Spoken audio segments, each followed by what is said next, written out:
found this. So I still have some chicken breasts over here that I'm gonna need to cut up, because the thing about this hot dish, and we're just gonna now shift our focus a little bit to making this almost all the way, except for the croutons, and I'm gonna store this in the refrigerator until tomorrow night, which means that because someone blessed me with a wonderful pizza this evening, I am going to be able to assemble this hot dish and put it in my baking dish, cover it with foil and put it in the refrigerator, and then tomorrow I'll be able to put it together and bake it. I don't like to have my videos be real long, so I have a few things going on here. I have pre-cooked chicken breast.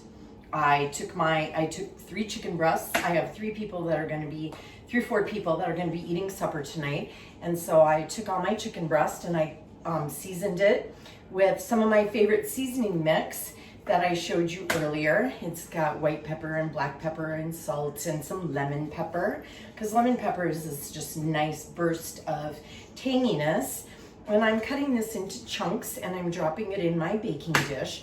The other thing I did was I took my fresh broccoli earlier and I rinsed it and I cleaned it and cut it up, and then I blanched it, because this hot dish is really, you do a lot of pre-cooking, or you do a lot of prep, mise en place, and I got kind of surprised by the gift on my front step. So my mise en place is a little bit spread out, but here's my broccoli. See, if you blanch it, it gets nice and bright and vibrant. So what I have here now is about 1 pound of broccoli and 3 really nice chicken breasts, 3 probably 6, 7-ounce chicken breasts. Now comes the strange ingredients, the ones that I don't normally care for, but sometimes you just got to do it. So it's 1 can of cream of celery soup. Okay. 1 can of cream of celery soup. 1 can cream of chicken soup. The next ingredients, what really blew my mind the very first time I read the recipe was, what? You're kidding me. That? And I thought, well, you know, they served it at a restaurant. My husband's family owns restaurants up north in northern Minnesota, and it was a really popular special. And so I made it. I followed the recipe, and it is delicious, remarkably delicious. So what I have here is I have 1 cup of mayonnaise. That's right, I have a cup of mayonnaise. So cream of celery soup, cream of chicken soup, 1 cup of mayonnaise.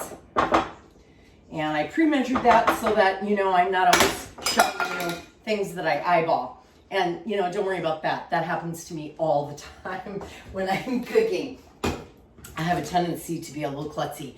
Okay, and then now I'm going to eyeball, because I'm going to need about 1/2 cup of sour cream. Maybe a smidge more, because it's yummy. All right, then we're going to do some of these dehydrated onions that I talked about earlier.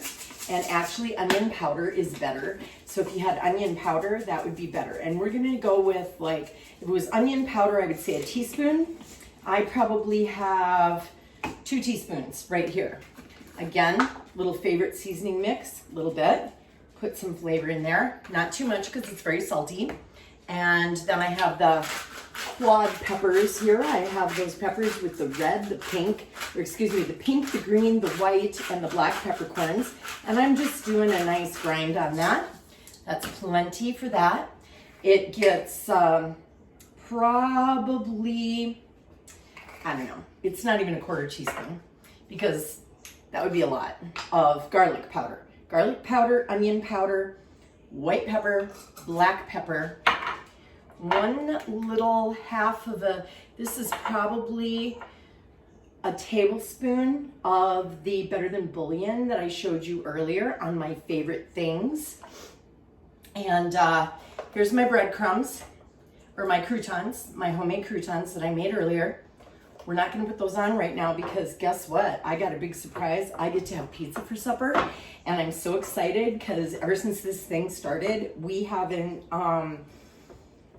eaten out. We haven't gotten takeout.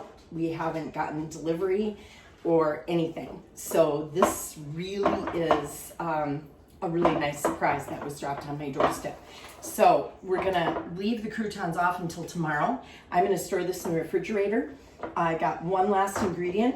oh, and here's the other thing. You can put bacon in here because bacon in this hot dish is really delicious. Okay, so you just want to make sure you got it all evenly because you're going to cover this with croutons. You're not going to touch it while it's cooking. Of course, right now, this becomes a make-ahead. You can make it ahead if you have a busy day tomorrow. You have these ingredients on hand. You don't know what to do. Tomorrow's going to be a busy day for you or whatever. So you can make this and store it in the refrigerator overnight and put the croutons on. You're probably going to want to bake it about 20 minutes before you put the croutons on, just because it'll be cold when it comes out of the fridge. So there's the rest of that all mixed up. And then it gets like 2 cups of cheddar cheese. And it's probably a little more right now than 2 cups, but, and then I'm going to stir that all in because that needs to be distributed a little bit. And you're going to bake this. I love glass baking dishes because you can see through them, and I just love that. See, you can see through the sides. Actually, you can see that right from where I'm at. I'm sorry, I'm so used to holding things up. So there we have it. It's maybe a 1/4 teaspoon of white pepper, 2 tablespoons of minced chopped dried onion, or 1 teaspoon of onion powder, probably a 1/2 teaspoon of garlic, no, 1/4 teaspoon of garlic powder. We don't like things all too garlicky around here. And of course you can always salt and pepper it when it gets out of the oven. All right, so there that is. And you just want to spread that really nice in your baking dish. Spread it all around. Okay, spread it all around. Tomorrow, when I take this out of the refrigerator, and you could do it a little before so it kind of comes to room temperature, I wouldn't do it for more than 20 minutes. And then you're going to put these fresh homemade croutons on top, which are so delicious. And they're going to get a little bit more delicious and crunchy. And croutons are also really good with like chunks of cheese. I don't suggest that you eat while you're cooking, but you do have to taste your food. Anyway, so Aunt Helen's hot dish. I'll take a picture of it tomorrow when I get it out of the oven. 350 for about 45 minutes, maybe an hour. Cook it for about 20 minutes if it comes out of the fridge. Right now I would put it was just like me doing this, I would put the croutons on and I would bake this for an hour in the refrigerator. I mean, bake it in the oven. Anyway, I'm just grateful for really good people in the world, and through this whole thing, I think it's important to remember that there are good things going on and that there are blessings in a lot of this, and we just have to be mindful of those blessings. Thank you for joining me today. You have a great day. I'll post the recipe on my Facebook page. I will post this video to YouTube. Love you guys. Happy Wednesday. Rustic Tart.